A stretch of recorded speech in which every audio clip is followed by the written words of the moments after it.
This morning, though, China is pushing back against claims that it is running secret police stations in the United States.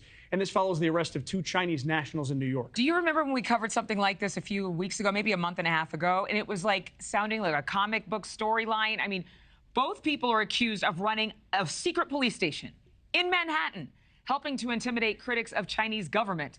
It's just one of 3 cases that prosecutors say show the reach and the impact that the Communist Party has in the United States and all around the globe. This morning, Dre Clark is outside the building where that secret police station allegedly operated to walk us through all of the operations there. This is bizarre. I'm sure if you live in New York, you're thinking, what's going on?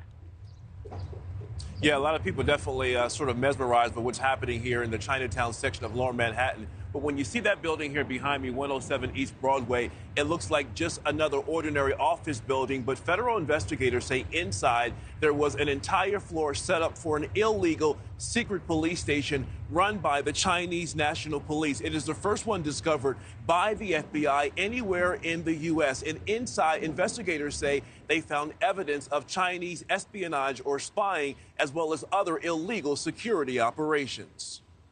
The ultimate purpose of this illegal police station was not to protect and serve, but rather silence, harass, and threaten individuals here in the United States, and particularly those expressing views contrary to the Chinese government.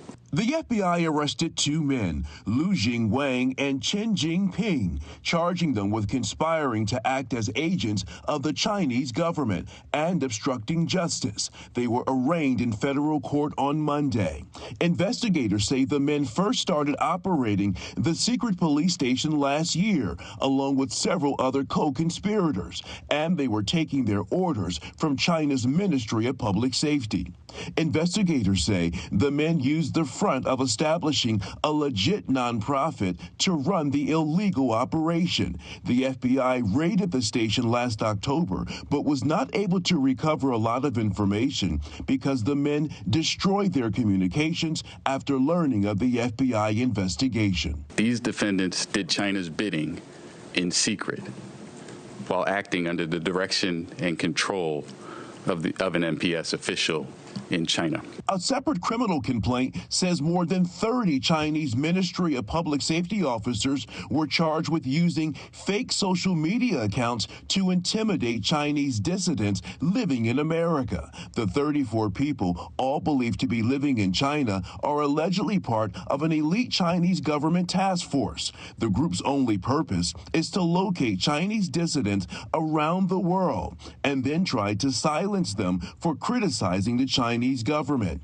The men and women created thousands of fake social media accounts to attack dissidents, and it's alleged they would also interrupt or interfere in phone calls made by dissidents, and they would remove content online that was critical of the Chinese government. And the MPS is on notice that we will not tolerate similar threats to our national sovereignty.